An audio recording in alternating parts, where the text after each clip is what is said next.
கார்களோட எண்ணிக்கை எப்படி நாளுக்கு நாள் அதிகமாகிட்டே போகுதோ அதே அளவுக்கு விபத்துகளோட எண்ணிக்கையும் அதிகமாகிட்டே போகுது. கார்கள்ல எவ்வளவுதான் சேஃப்டி ஃபீச்சர்ஸ் மற்றும் நல்ல பில்ட் குவாலிட்டி இருந்தாலும் ப்ராப்பரான டிரைவிங் பிஹேவியர்ஸ் தான் ஒரு ஆக்சிடென்ட் ஃப்ரீ சொசைட்டியை உருவாக்க முடியும் அப்படிங்கிறது தான் இந்த விபத்துகள் எடுத்துக்காட்டுது. சமீபத்தில் நடந்த டாடா டியாகோ மற்றும் Hyundai Venueவோட விபத்தை பத்தி தான் இப்ப பார்க்க போறோம். டாடா டியாகோ குளோபல் என்கேப்ல 4 ஸ்டார் சேஃப்டி ரேட்டிங் வாங்கியிருக்கு. மறுபக்கம் Hyundai Venue குளோபல் என்கேப்ல டெஸ்ட் பண்ணல அப்படின்னாலும் ஏசியன் என்கேப்ல அதே ரெஸ்பெக்டபிள் 4 ஸ்டார் சேஃப்டி ரேட்டிங் வாங்கியிருக்கு. இந்த சம்பவத்துல 2 கார்களும் நேருக்கு நேர் மோதப்பட்டதா சொல்லப்படுது. ஆனா டாடா டியாகோ ஹெவியா டேமேஜ் ஆயிருக்கு. ஏ பில்லர் கம்ப்ளீட்டா டேமேஜ் ஆன காரணத்தினால காரோட ஷேப்பே உருக்குலைஞ்சு போயிருக்கு. இந்த விபத்துல துரதிருஷ்டவசமா டியாகோல பயணம் செஞ்சவர் உயிரிழந்திருக்காரு. மறுபுறம் Hyundai Venueல ஃப்ரண்ட் சைடு ஃபுல்லா டேமேஜ் ஆயிருந்தாலும் கேபின்குள்ள எந்த விதமான இன்ட்ரூஷனும் இல்ல. இந்த 2 கார்கள்லயுமே ஏர் பேக்ஸ் ப்ராப்பரா டிப்ளாய் ஆயிருக்கு. ஒரு சிலர் டாடா டியாகோல front side driver air bag deploy ஆகல அப்படின்னு சொல்லிருக்காங்க. ஆனா இந்த இமேஜஸ் வச்சு பார்க்கும்போது ஸ்டீரிங் வீல்ல இருந்து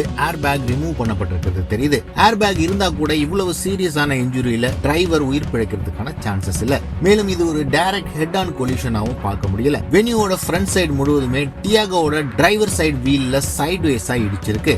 இதன் காரணமா டியாகோவோட ஃப்ரண்ட் சைடு ஓரளவுக்கு பாதிப்படையாம இருந்தாலும் ரைட் ஹேண்ட் சைடு அதாவது டிரைவர் அமர்ந்திருக்கும் சீட்ல எக்கச்சக்கமான டேமேஜ் இருக்கு. இந்த சம்பவமும் நமக்கு குளோபல் என்கேப் ரேட்டிங் ஒரு ரெஃபரன்ஸ் அப்படின்னு தான் குறிப்பிடுது. குளோபல் என்கேப்ல ஃப்ரண்டல் இம்பாக்ட் மற்றும் சைடு இம்பாக்ட் டெஸ்ட் மட்டும் தான் பண்ணுவாங்க. இந்த குறிப்பிட்ட விபத்துல இம்பாக்ட் இந்த ஃப்ரண்ட்டுக்கும் சைடுக்கும் நடுவில் நிகழ்ந்திருக்கு.